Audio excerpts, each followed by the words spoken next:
Quais são as diferenças na abordagem terapêutica ao trabalhar com adultos autistas em comparação com crianças? Tá. Bom, acho que a primeira diferença, é uma coisa que a gente tem que estar atento, é que a gente não pode infantilizar o adulto, né? Eu ainda falo criança, e é uma forma complexa de dizer, porque para mim eles são crianças, os meus são todos crianças, né? E eu brinco assim, as crianças estão crescendo, eles estão mesmo, eles já estão ficando pré-adolescentes, a gente já tá num outro processo, assim, né? Mas não infantilizar o processo de intervenção terapêutica é muito importante. Porque às vezes a gente pensa assim, tem uma forma super lúdica de ensinar, mas eu não tô falando com uma criança. Então eu tenho que respeitar esse indivíduo no sentido de que ele é um adulto. Então, cara, se é um adulto, eu também sou, me conta o que tá acontecendo. Olha, assim não vai funcionar. Eu acho que você deveria fazer dessa maneira. O treino de habilidades, as habilidades que você vai treinar e ensinar são outras. Existem assuntos que são muito tabus, mas, por exemplo, assim, até relacionados a questões sexuais, né? Masturbação, tudo isso dentro do espectro, na intervenção do adulto, aparece.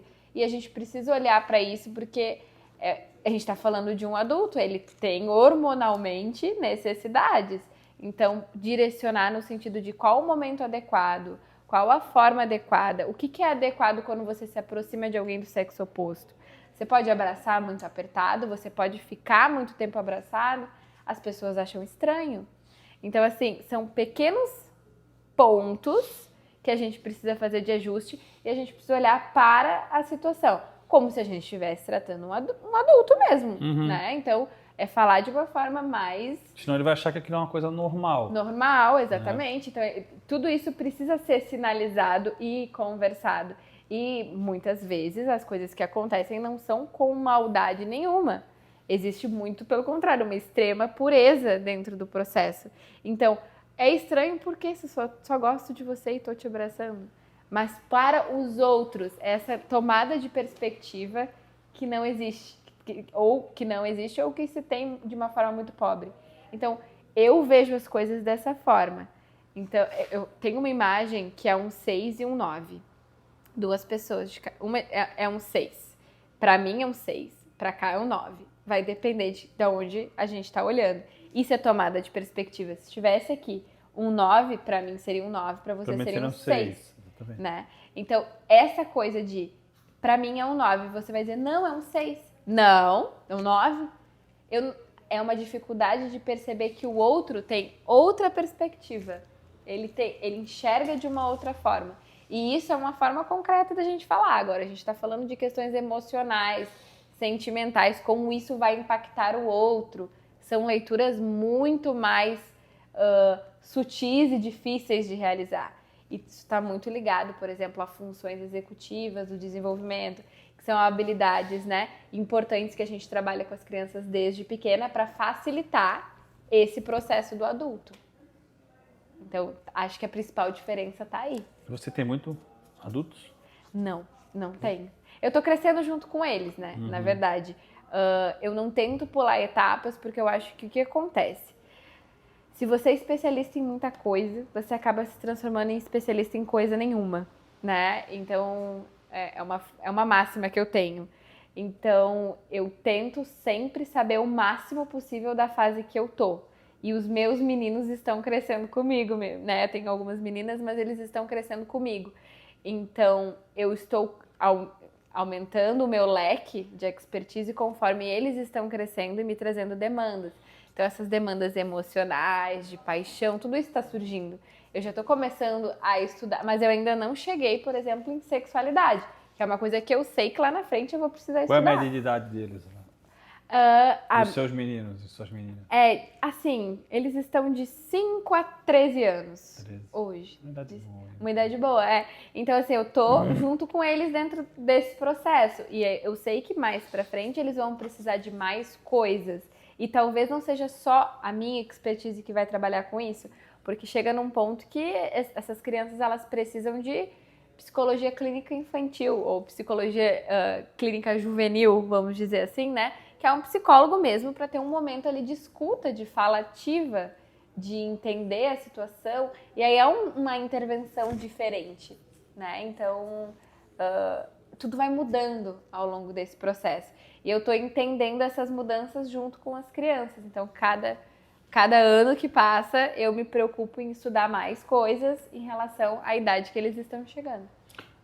Imagina, a gente volta naquele ponto das pessoas com baixa renda que não tem essa situação. Como chegar nesses níveis, Exatamente. né? Eu Tendo sempre que encarar penso sobre isso. todas essas fases até adulta, principalmente. Né? Eu sempre penso sobre isso, assim, né? Porque é uma terapia que acaba sendo muito cara. Porque ela é muito intensiva. Então, é inacessível para a maioria das pessoas, sabe? E às vezes eu fico pensando assim, nossa, tem tanta coisa que eu sei, que se eu não sendo, por exemplo, me achando assim, mas eu tenho tanta coisa aqui dentro que se eu pudesse falar para mais pessoas e se isso fosse além, a gente teria como levar esse conhecimento para outros e mudar mais vidas, porque de verdade o que eu vejo na Crescer hoje é que a gente realmente transforma a vida daquelas crianças, da família, sabe? Eu sou muito conectada com as mães também, assim, mas porque eu olho para tudo isso realmente como um propósito, né? Então, a Crescer, ela começou de um propósito que é realmente ajudar as crianças. E eu acabo nesse processo, e até falei, por exemplo, na minha chamada estava que eu sou cristã, eu tenho um chamado que, na verdade, é um chamado relacionado a mulheres. E esse chamado, quando eu recebi, eu falei, nossa, que estranho, porque eu trabalho com criança, né?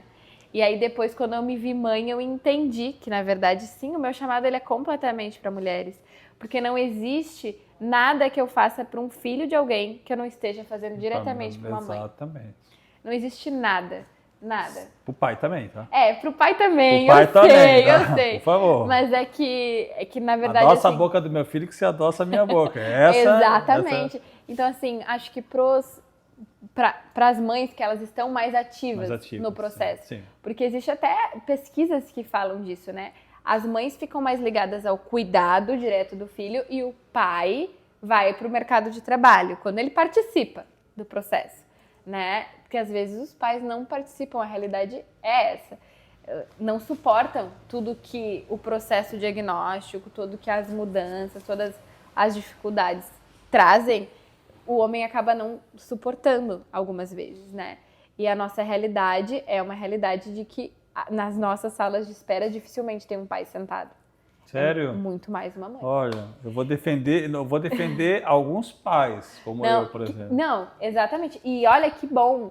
Eu ainda falo, eu tenho um pai, eu vou falar o nome dele aqui, ele é Vinícius. Até hoje, foi o único pai que respondeu uma anamnese. A anamnese é uma entrevista inicial que o terapeuta faz com a família. Então, a família chega e tem as demandas e a gente vai conversar. Eles sentam lá comigo e falam, o que está acontecendo? Por que vocês precisam de mim? A família fala tudo nessa primeira entrevista, que a gente na clínica chama de anamnese. E uma vez aconteceu de um pai, uma vez, em quase 7 anos, de um pai me responder as perguntas. Isso nunca tinha acontecido antes. Sério?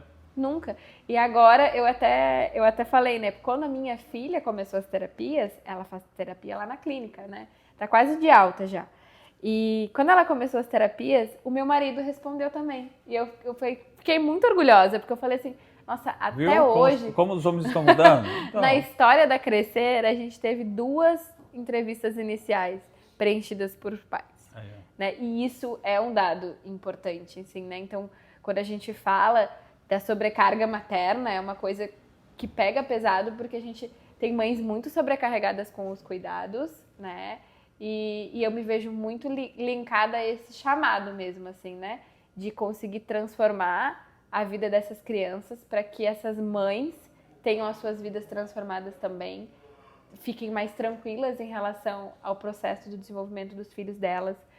Acho que uma mãe nunca fica tranquila, mas que ela consiga se sentir um pouco mais segura ao longo de todo esse processo.